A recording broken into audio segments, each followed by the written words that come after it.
Ang Diyos ay nakakaalam ng pangyayari, pero hindi siya namimilit sa tao. Tawag nga doon sa atin meron tayong free will, free choice. Ang tao, ang anghel, ay binigyan ng Diyos ng free choice. Yung tawag sa Tagalog, sariling kalooban. Meron kang kalayaang mamili. Nagkaroon ka ng depression dahil pinili mo yung mga bagay na kadepre-depress, tapos isisisi mo sa Diyos, mali yun. Halimbawa, ganito, no? Sabi nung doktor, umiwas kayo sa mga matatamis. Sino sisisihin mo? Yung doktor. Siya na nga nagsabing umiwas kayo sa matatamis nagkakain ka rin na nagkakain ng matamis. Magka-diabetes ka, sino ang may kasalanan? Ikaw. Ano ang ibig kong sabihin? Ang Diyos nagsasabi ng mga bagay na mabuti. Pero kung ayaw mong sumunod, pupunta ka nga sa depression. Sino ba yung nadidepress? Sino? Yung mga taong ayaw sumunod sa Diyos. Kasi kung susunod ka sa Diyos, napakalayo sa iyo ng depression. Ang nadidepress, walang pag-asa. Ang sumusunod sa Diyos, laging may pag-asa. Mayroon siyang Diyos na inaasahan sa buhay niya, na makakagawa ng bagay na para sa iba imposible. Paano ka magiging depressed kung meron kang laging inaasahan? Kaya sa Kristiyano, bawal yung mamroblema ka, ma-depress ka, bawal yun Bakit? 5:7 ng unang Pedro. Na inyong ilagak sa Kanya ang lahat ng inyong kabalisahan, sapagkat kayo'y ipinagmamalasakit niya. Yung kabalisahan, yung worries, yung preoccupations, at saka iba-ibang problema, yun ang nagkokos ng depression kung tumusunod ka sa Diyos, ilagak mo sa Diyos yung kabalisahan mo, sapagkat ipinagmamalasakit niya kayo, sabi ni San Pedro. Kaya doon sa 4:6 ng Pilipos, ang sabi, Huwag kayong mga balisa sa anumang bagay, kundi sa lahat ng mga bagay, sa pamamagitan ng panalangin at daing na may pagpapasalamat, ay ipakilala ninyo ang inyong mga kahilingan sa Diyos. At ang kapayapaan ng Diyos na di masayod ng pag-iisip ay mag-iingat ng inyong mga puso at ng inyong mga pag-iisip kay Kristo Jesus. Merong nag-iingat ng pag-iisip at saka puso ng tao para iligtas ka sa depression. Ang sabi, huwag kayong mabalisa sa anumang bagay. Ang sabi sa English doon, be careful for nothing. Sa Revised Standard Version, ang sabi, have no anxiety about anything. Yung anxiety na siyang nagkokos ng depression, para sa Kristiyano, bawal yun na masyado kang matrobol. Kasi merong isang Diyos na sinasampalatayanan ka na makakatulong sa'yo. Kung meron kang katulong, paano ka madidepress? Kaya walang Kristiyanong nadidepress Pagka na-depress ka, hindi ka Kristiyano. Kasi ang Kristiyano may tiwala sa Diyos na ilagak mo sa Kanya ang iyong mga anxiety, ang iyong mga problema, sapagkat ang Diyos ay mas malaki kaysa lahat ng pinakamalaking problema ng tao. God is greater than all our problems. If you trust in someone who is greater than your problems, you will not be depressed. Siguro kung ako walang nakilalang Diyos sa buhay, baka lang hindi ako depressed. Baka luko-luko labas ko. Tadain ang nasalunga akong problema sa buhay. Pero salamat sa Diyos. Hanggang ngayon, maliwanag pa naman ang isip ko At nakapagtuturo ako sa maraming mga tao para huwag silang ma-depress. Meron akong kapatid sa Hagunoy na nininervyos Kako Bradeli. Yun daw kanyang palpitation sobra. Kako, ganito. Naniniwala ka ba ang tao mamamatay? Oo raw. Naniniwala ka hindi ka mamamatay kung hindi pa gusto ng Diyos. Nasa Biblia yon, 10:29 ng Mateo. Kahit maya, hindi mahuhulog sa lupa kung hindi pa hintulot ng Diyos. So hindi ka mamamatay kung hindi pa gusto ng Diyos. Kung hindi pa gusto ng Diyos, huwag ka matakot mamatay. Kasi pag natatakot ka mamatay, parang natatakot ka sa gusto ng Diyos. Ang paniwalaan mo, mamamatay ako pag gusto ng Diyos.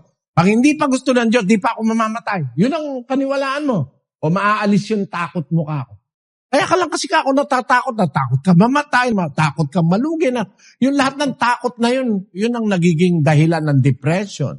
Huwag ka matakot, maniwala ka sa Diyos. Ba't mo po problemahin mamamatay ka lang pag gusto na ng Diyos? Kung hindi naman gusto ng Diyos, di ka pa naman mamamatay. Maya nga, hindi mahuhulog sa lupa Kung hindi kalooban ng Ama na nasa langit kung yun lang maya, maliit lang ng halaga nun Mas malaki ka sa maya, mas mahalaga ka sa Diyos. Hindi kanya papayagang mamatay nang hindi mo pa oras. Handa mo na ako sarili mong mamatay para huwag kang matakot na wala nervyos niya nung matutong magtiwala sa Diyos. Ang depression ay para bang a feeling that it feels like it is the end of everything. Para bang wala nang pupuntahan, wala nang solusyon, wala nang magagawa pa. Doon nag-uumpisa ang depression. Para bang troubled ka na, wala ka nang magagawa. Pero kung meron kang Diyos sa buhay, makakalapit ka sa Diyos Sa panahon ng pangangailangan, ng sabi ni San Pablo sa Hebreo 4:16. Magsilapit nga tayong may pagkakatiwala sa luklukan ng biyaya upang tayo'y magsipagtamo ng awa at mga kasumpong ng biyaya upang tumulong sa atin sa panahon ng pangangailangan. Meron panahon ng pangangailangan tayong hinaharap. Pero may makakatulong sa atin kung lalapit tayo sa luklukan ng biyaya ng Diyos. Meron Diyos, kapatid. Maaasahan mo siya pagka nangangailangan ka. Kaya lang, mayroong mga nadidepress kasi walang tiwala sa Diyos. Unang-una, lumalabag sa Diyos. Yung mga drug addict na nadidepress, nagpapakamatay. Ang depression dumadating sa tao sa kawalang tiwala sa Diyos at sa hindi pagsunod sa Diyos. Sabi sa salita ng Diyos, ang masama nagdaramdam sa lahat ng araw ng kanyang buhay. Basahin natin yung nasa Kawikaan, 15:15. Lahat ng mga araw sa nagdadalamhati ay masama, ngunit siyang may masayang puso ay may laging kapistahan. Etong mahirap yung depression. Lahat ng araw, troubled ka. Pagka ikaw ay hindi nagtitiwala sa Diyos, talagang magdaramdam ka araw-araw, madidepress ka.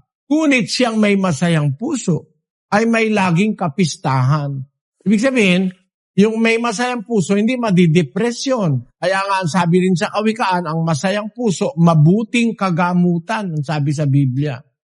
Sa 17:22, ang masayang puso ay mabuting kagamutan, ngunit ang bagbag na diwa ay tumutuyo ng mga buto. Pagka ang puso mo masaya sa mga bagay na sinasabi ng Diyos, meron kang kagalakang espiritual sa buhay, hindi ka madidepress. Ang kailangan lang ng taong nadidepress, magtiwala sa salita ng Diyos Nakaramdam ng matinding problema si Jeremias na minsan sinasabi niya, mabuti pa, hindi na ako pinanganak. Gayon din si Job. Sabi niya, buti pa, di ako pinanganak. Pero hindi sila na-depress Si David, ganun din. Nagdaramdam sila ng matagal. Ang akin ikang luha ay umaagos sa aking higaan. Sabi ni David, napapaluha siya sa problema. Pero hindi siya na-depress. Bakit? Sais-sais ng awit. Ako'y pagal ng aking pagdaing. Gabi-gabi ay aking pinalanangoy ang aking higaan. Aking dinidilig ang aking hiligan ng aking mga luha. Ang aking mga mata ay nangamumugto dahil sa kapanglawan. Tumatanda ako dahil sa aking lahat na kaaway.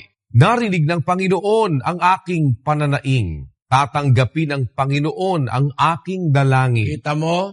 Bagaman marami siyang problema, namumugto na ang mata niya, kaiiyak sa gabi. No? Sa kanyang higaan. Pero hindi siya na-depress. Nagpakamatay, hindi ganon. Yun ang iba na meron kang Diyos sa buhay. Kahit na meron kang problema, may Diyos kang inaasahan. Pero yung walang pagkakilala sa Diyos, yun ang nagka-problema, na-depress, nagpakamatay, nag-suicide. Ano ngayon ang pupuntahan mo kung magpakamatay ka, kapatid? Ayoko namang hatulan. Kasi iba-iba naman ang dahilan ba't nagpapakamatay ang tao, no? Meron, sumama sa ibang lalaki yung kanyang asawa. Ako naman, sabi ko, napakatanga naman nun. Hindi naman yung asawa niya ang kahuli-hulihang babae sa mundo. At mas maganda, humanap ka ng pangit. Sabi nga gano'n. Ba't ka magpapakamatay dahil sa isang lalaki o dahil sa isang babae? Meron pa namang iba. Ba't ka magpapakamatay dahil na marami kang utang? Makiusap ka. At maaari namang maawa ang Diyos. Humingi ka ng tulong sa Diyos. Pag may problema, may ibinibigay na solusyon. Yung hindi natin kaya, paubaya natin sa Diyos. Sabi niya, ilagak ninyo sa Kanya ang lahat ninyong kabalisahan sapagkat kayo ipinagmamalasakit niya.